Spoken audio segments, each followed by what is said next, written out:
Welcome to the New Thinking for a New World podcast, where we explore the most pressing issues that are challenging and changing our societies.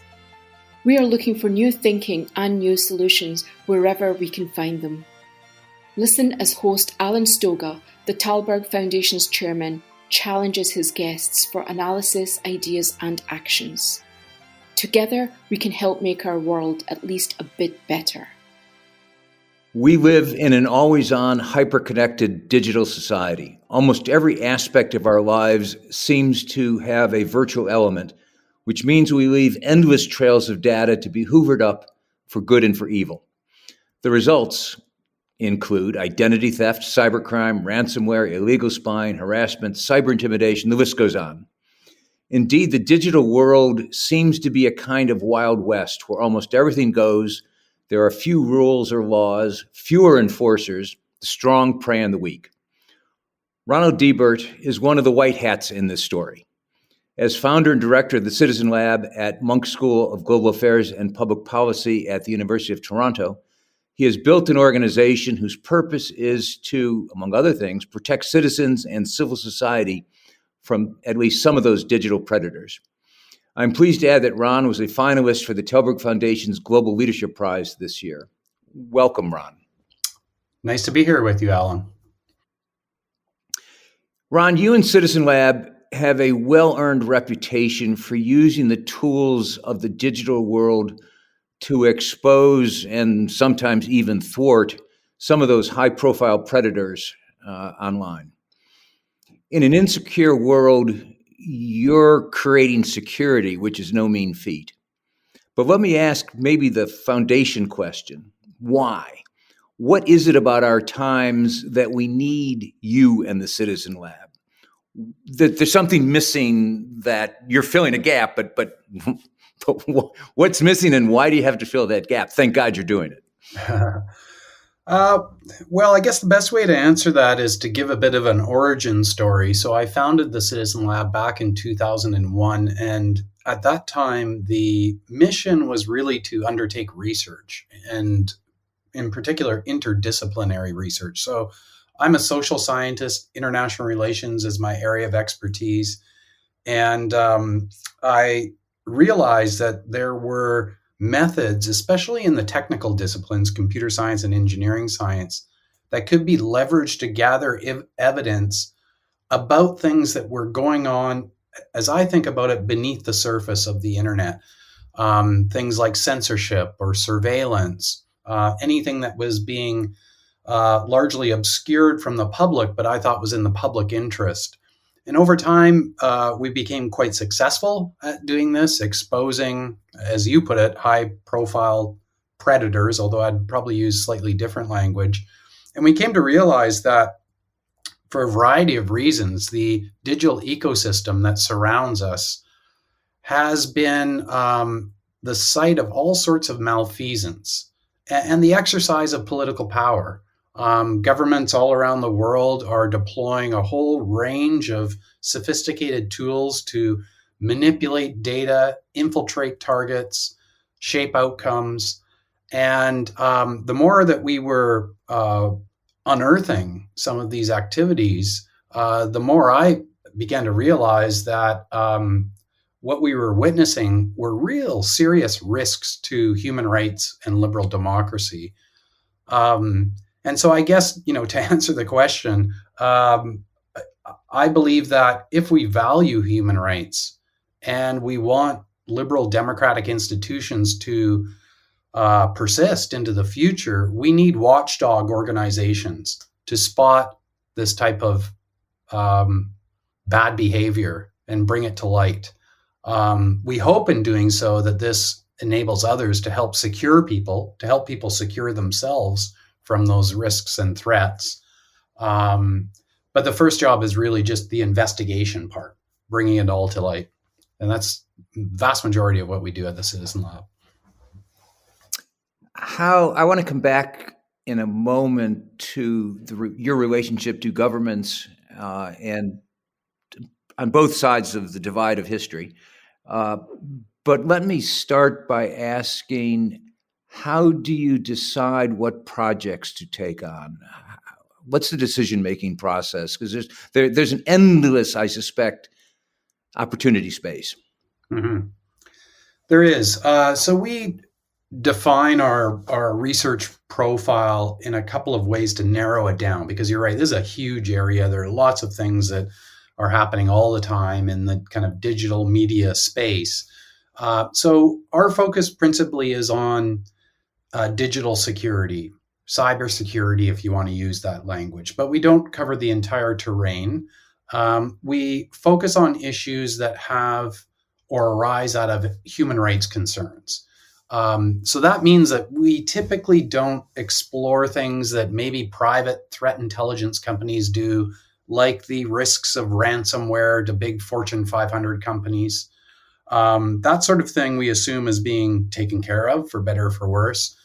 We focus on marginalized groups, and especially civil society, journalists, human rights defenders, who, originally when I started out in my career many years ago, it was widely assumed that the internet, social media, mobile technology would empower civil society, and to some extent it has.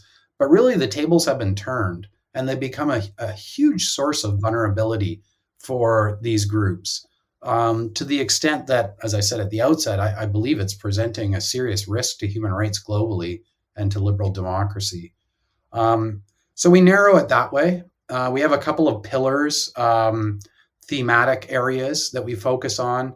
For a long time, we've been documenting internet censorship on the web, looking at the ways in which access to information is restricted to certain populations worldwide.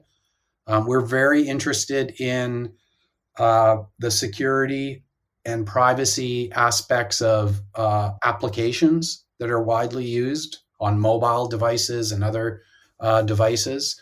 Applications are often the frontline entry point for a lot of people to the internet. And yet many of them have embedded within them various forms of information control that we want to expose. We also work a lot in the area we call targeted threats, which is basically about cyber espionage, targeting journalists, human rights defenders, and others. But basically, we have the luxury, given the size and maturity of the organization, to pick and choose. So a lot of it is driven in an organic way by something coming across our radar that one or another of the researchers finds worth investigating, and we dive into it. I'd like to use as a case study the work you did on the NSO group, which got a lot of attention worldwide, deservedly so. But perhaps that'd be a good entry point for people to understand the kinds of work, how you go about it, and the consequences. Yeah. Well, the work that we've done on NSO Group, NSO, by the way, is a cyber mercenary surveillance firm based in Israel, one among many in this growing marketplace.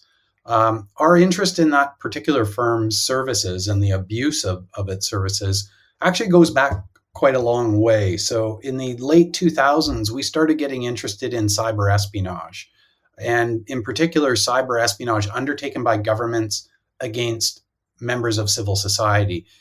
The Citizen Lab was actually part of the team that produced the very first public evidence-based report on cyber espionage called the Tracking Ghostnet Report. And that was in 2009. Up until that time, there were classified reports, but nothing in the public domain that actually tracked a campaign. Now it's very common. But back then, we were working with the Office of His Holiness, the Dalai Lama, and Tibetan organizations in northern India. And we discovered their computers were hacked by China-based operatives.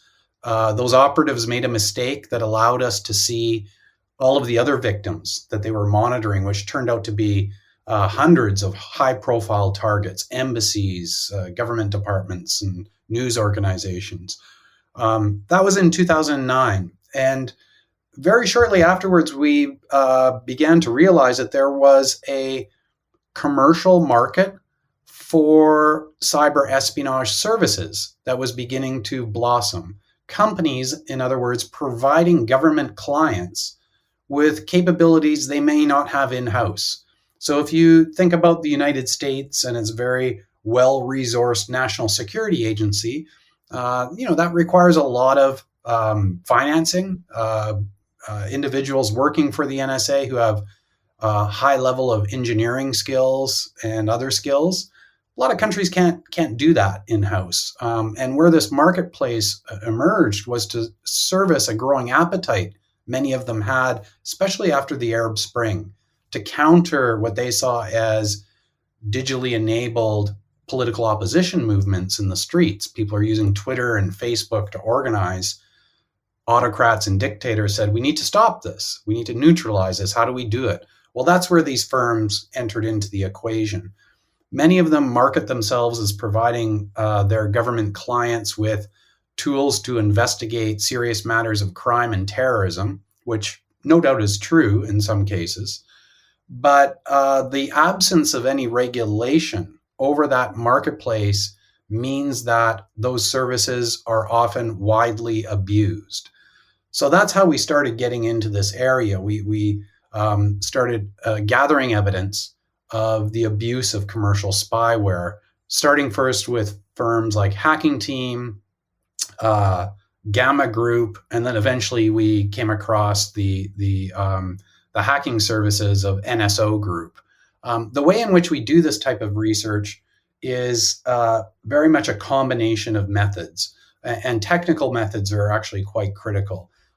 So we work often with targets. With their consent, we examine their devices, look for forensic evidence of hacking, and try to connect that to a company's service, and then maybe even attribute it to a particular government client, which we've done successfully.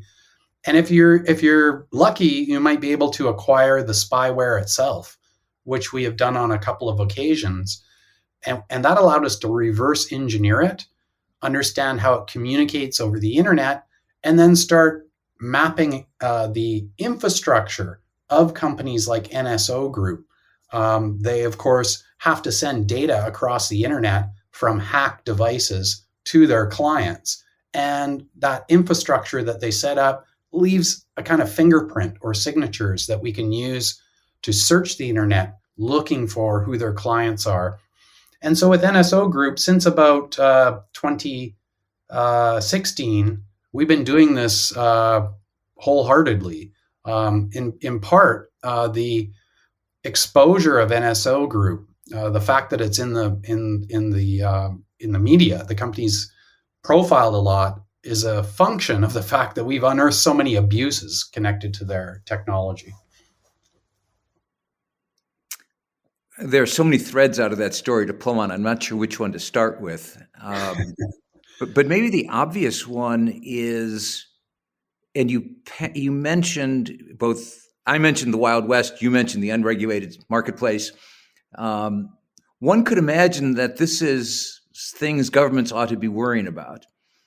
Why is the marketplace still unregulated? Well, I think there are a couple of reasons here. One is, I take issue with the idea of a Wild West when it comes to the internet. In fact, there are all sorts of regulations up and down the internet. And, it couldn't function were there not for rules and regulations and so on. But the reality is it's oriented and designed in a particular way that is unfortunately very insecure. And the way in which the regulations are designed, which are mostly about allowing large platforms to undertake surveillance of customers. This is the business model of social media. Even if you look at the applications that we're using right now, on one level, they're about providing us with the ability to communicate with each other over the internet. But on another level, they're about gathering data in order to monetize that data for advertising purposes. So you have this environment, let's call it, that's invasive by design, but very much insecure. It's difficult to build security into something so complex and global as this. So you have that on the one side. Then you have governments, and most governments have very well-resourced security agencies. intelligence agencies, espionage agencies, law enforcement, military. Their job is to navigate through all of this environment and gather data for particular missions. And every government does that.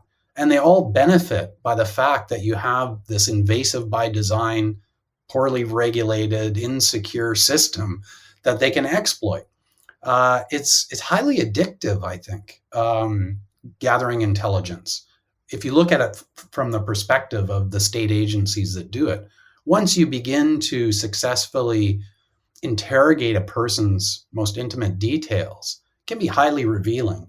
And of course, in the hands of despots and others who are doing this without public accountability or any kind of safeguards, it can be highly abusive.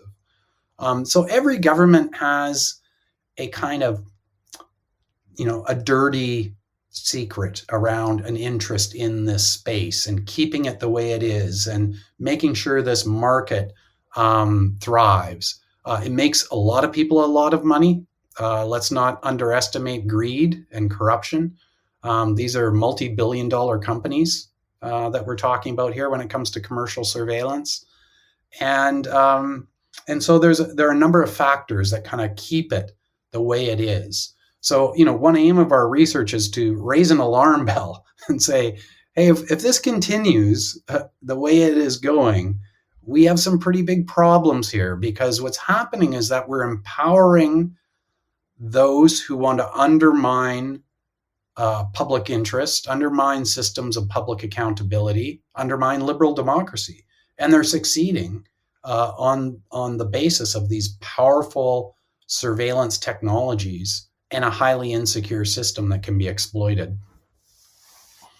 But at the same time, it's not just those autocracies and despots that might be unhappy with your work. The implication of the way you answered my last question is that the status quo serves all governments because they need that space to operate. So you're disrupting the marketplace in a sense. That must make you a lot of friends. It does make us a lot of friends, actually. I mean that genuinely. There are people who genuinely appreciate the work that we do, and we're seen as a part of a community of others who are in various ways interested in doing what we're doing, or complementing what we're doing. And that includes very large human rights organizations that we partner with, Amnesty International, Human Rights Watch. We work routinely with investigative journalists. And I would even go so far as to say within governments, governments are big animals. They're not monolithic. And there are different agencies and departments and personalities. Typically within the human rights divisions of most democratic states in their foreign affairs ministries, they very much applaud, appreciate, and encourage the type of work that we do. Those who don't like it tend to come from the dark side. And, they would rather there wasn't something like the Citizen Lab. I'm sure there are people in my own government that feel this is an irritant that they would be better off without, because at the very least it causes unexpected diplomatic problems, I'm sure, for the Canadian authorities in their relationships with maybe countries in the Gulf or Middle East whose espionage operations we expose. But that's part of the deal. I mean, you have to assume that if you're successful, you're going to irritate those whose malfeasance it is that you're exposing. And we wouldn't be accomplishing what we're accomplishing if there weren't people who really didn't, really wish that we weren't doing what we're doing. And we have to kind of steel ourselves for that. It's part of the mission.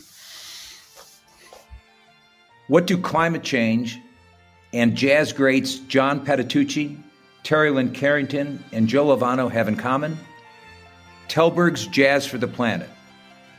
Listen and watch them perform new music about the climate and about climate action at jazzfortheplanet.org. So you have, as you said, been really quite successful in exposing the NSO group and some of the work, as well as other similar companies, if to call them companies. With what consequence? This strikes me as whack-a-mole, at least possibly, where you succeed with Cyberbit, you succeed with NSO Group, but then there's a dozen more that pop up over there. Is this, it's worthwhile doing it because you've got, at least you stopped something. But is there a sense of whack-a-mole that it's just, you could do this forever? That's a really good question, Alan, and it applies to other areas of our work. For example, I didn't mention this, but we do a lot of work uncovering censorship on China-based social media applications. And we're very successful at doing that, but then we often ask ourselves, well, what is the outcome here? Because there's just more and more of it. And same might be said about the commercial spyware marketplace. For the longest time, we were very good at bringing public attention to this area, but we and our partners in this space began challenging ourselves as to, well, how do we actually solve this problem? It's one thing to expose it. What are we going to do? And typically, the Citizen Lab doesn't do advocacy. We actually, that's not in our mandate. But of course, we communicate with and cooperate with those who do. And for most of us, we realize that the only way to prevent the type of abuse that we're routinely exposing is by having governments act in some manner. And that's a pretty large spectrum of possibilities. So, for example, some people have called for a global moratorium on the sale and transfer of spyware technology, which I appreciate. I understand where that's coming from. I do, however, think that would be very unrealistic because most governments wouldn't go for it, especially the ones that are the routine abusers. So instead, I think we have to focus in on countries where you have the possibility of some real traction. And what's been happening is people have been advocating within the United States and within other liberal democratic governments to regulate this sector in ways that might prevent some of the harms that we're seeing. And just, I guess it was about a month ago or several weeks ago, we saw a great victory in this regard. The U.S. Commerce Department sanctioned, put on an entity list, NSO Group and another company that Citizen Lab exposed, Candiru, as well as several other companies. And that's a pretty significant blow to those companies because it means that U.S.-based individuals or private businesses can't do business with them. And that can really hamper the company directly, but even indirectly, it creates a kind of hot potato around NSO Group and Candiru for investors and others. So that's a good example, I think, of, once you begin to get some traction, some legislation is passed or some kind of regulation happens, it begins to change the norms around the industry. It doesn't solve it. It's a very, very, baby step, I would say, that's been taken here. But if other companies follow suit, other governments follow suit, I hope the Canadian government, for example, would follow suit, and the UK government. It begins to bring some safeguards into the equation and make it more difficult for companies like NSO Group to do what they're doing as frivolously as they're doing it. It doesn't solve the problem, but it begins to solve the problem. So it is not, if I can push on that, it's not that you're looking for legislation. As I said, you don't do advocacy. I got that. But the question, you do think about how could this world change? Yeah. And it is about governments in the first instance actually taking this seriously and trying to create some controls within this space. That's right. And it really needs to begin in jurisdictions where there is the possibility of some movement in that direction. So you can't expect, for example, Saudi Arabia to change. It's very difficult. If you're hoping for some kind of reform around this, it's not going to happen there. But it could happen in the United States. It could happen in the United Kingdom. It could happen in Canada, other democratic countries in Europe. So you begin there, and you hope that some measure of accountability will begin to emerge. And another possibility would be for those governments to recognize that they are responsible for this marketplace. They may not hire the worst companies directly, but they do hire companies to do that sort of thing for them. So maybe you could encourage them to build into their procurement policies certain standards that must be met by those companies. And in doing so, you kind of raise the bar and begin to ostracize or marginalize the worst offenders. You kind of run them out of business, frankly. That could be done. I think it should be done. I think governments like Canada who procure these type of technologies and services should be more transparent and publicly accountable about it. Who are they contracting from? Do they impose certain requirements on those companies? Make sure they're not selling to the worst offenders in the world who are going to use it to target journalists. Impose some standards and do some due diligence. That's a model then, and it could become a norm if it's done by a large number of countries. That's how I think you can get some positive change in this area.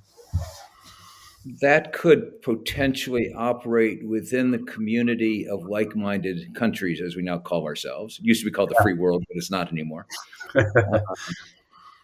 Doesn't work with the Chinese, doesn't work with the Russians, presumably.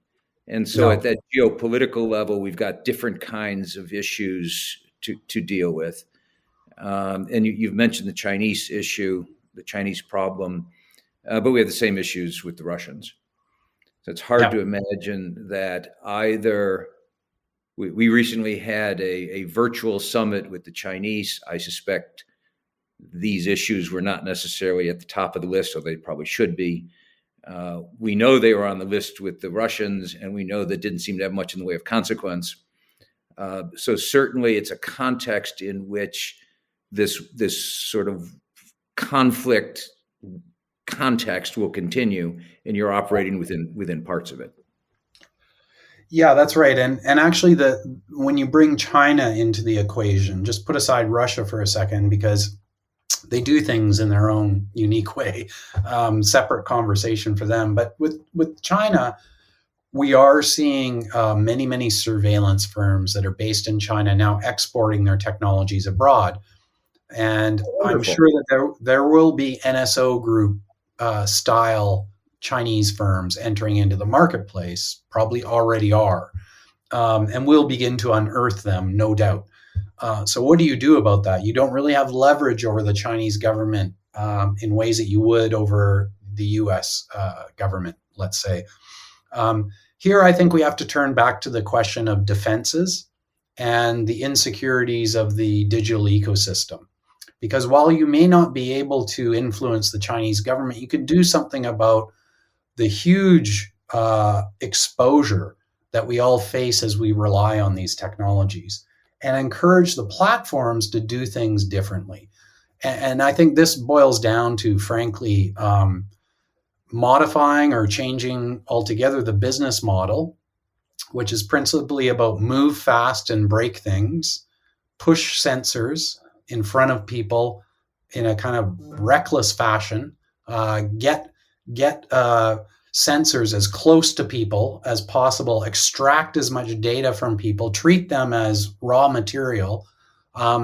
If we can modify some of that through regulation and by encouraging the platforms, the big tech companies, to be better stewards of their systems, and take the security of their users seriously, you might be able to defend yourself better. And civil society would be able to defend itself more effectively against what inevitably will come from those areas, Russia, China, elsewhere. Unfortunately, that doesn't seem to be part of the DNA of those big tech companies. So it would require either their customers demanding it, which is possible but unlikely, or the government's demanding it, which is also possible but perhaps not so likely. But maybe an example of that, and it's a very pragmatic example because it touches all of us, is Zoom. And we all know about Zoom. We all use Zoom. It got us through the pandemic, after all. Yeah. But perhaps you could say a word about some of the work your team did on Zoom and its consequences. Sure. And I'd like to get back to the assertion you made about the companies not being willing to change, because I think there may be a silver lining there, actually. But let me speak first about Zoom. So when the pandemic happened, this is a good example of what I described earlier, how our choices are made internally in the Citizen Lab as to what we will focus on. So the pandemic happened, everybody started working from home, and we're all suddenly now relying on Zoom and other platforms like it. We had heard about Zoom, but a lot of people had not, and its popularity skyrocketed. And the researchers simply tore it apart, looked at it in an adversarial way to understand better whether it was properly engineered and was secure and respected users' privacy. And what we found was that there were some pretty glaring problems, the most serious of which was around the way in which calls were encrypted. So there was at a point in time a way in which it was designed that would allow us to essentially eavesdrop on video calls. And also we found that in at least some circumstances, we observed the encryption keys that were used to secure calls coming from mainland China. So those two together were pretty big problems. We did a responsible disclosure to the company. Responsible disclosure is a process that we follow at the Citizen Lab. It's kind of like an industry standard. When you find something like this, you contact the company and you hope that they act upon it, and you give them a deadline before you publish. And Zoom, to its credit, did that. So it fixed a lot of the problems. And I think that particular episode shows the value of this type of security research, which is often demonized and criminalized and outlawed in various ways. Recently, even there was a security researcher that discovered a basic flaw in a website, disclosed it, I think I can't remember which state it was in, and they went out and charged the security researcher, right? So to me, this is an upside down way of thinking. We need to have, people who are red teaming all of the technology we use all the time, as long as they do it responsibly. They don't exploit it in the way that companies like NSO Group do. Instead, they disclose it to the vendors in the public interest and ask them to fix it. We do that quite often. Getting back to the question about the platforms, though, companies, especially big tech companies, are kind of like the way I described governments earlier. They're very big animals. They're not monolithic. And there are parts of the companies that are very much into selling stuff and making money off of people's data. But in almost all of the big tech companies, there are very respected security teams. Many of them would acknowledge publicly the value of the work that we and others do in this space. And they don't like when their platforms are exploited, and they want to patch their systems. So you can advocate within the companies to take steps to at least, be more proactive about securing their tech. And I think, generally speaking, the weight of those teams is growing within the companies. Leadership at the C-level now understands in ways they didn't 15 years ago why it's important to do that. So it's a bit of a culture shift that needs to be encouraged. Yeah, and some of it should come through government regulation as well. But, Apple, just to give you an example, we discovered, we captured an NSO exploit in the wild from the device of a Saudi activist who was part of our study. And it exploited vulnerabilities in iOS that Apple didn't even know about. We did a responsible disclosure to Apple's security team, and they issued this emergency security patch within 6 days, affecting 1.6 billion people worldwide. That's a pretty big deal to have a company act that fast and repair that problem and get it out there to increase everybody's security who uses Apple products. Well, it's a good example. It answers the question of why you do what you do, because it has impact. Which leads to the last question. Obviously, Citizen Lab has been successful. You're operating in a gap that needs operating in. Do we need more Citizen Labs? Yeah, I really wish there were more of them, especially in universities. We could be an NGO or a nonprofit somewhere doing what we're doing, but I think often overlooked is why it's important for us to be at a university and how the model of what we're doing at a university could be duplicated by other academics and other universities. So I imagine us as like an early warning system.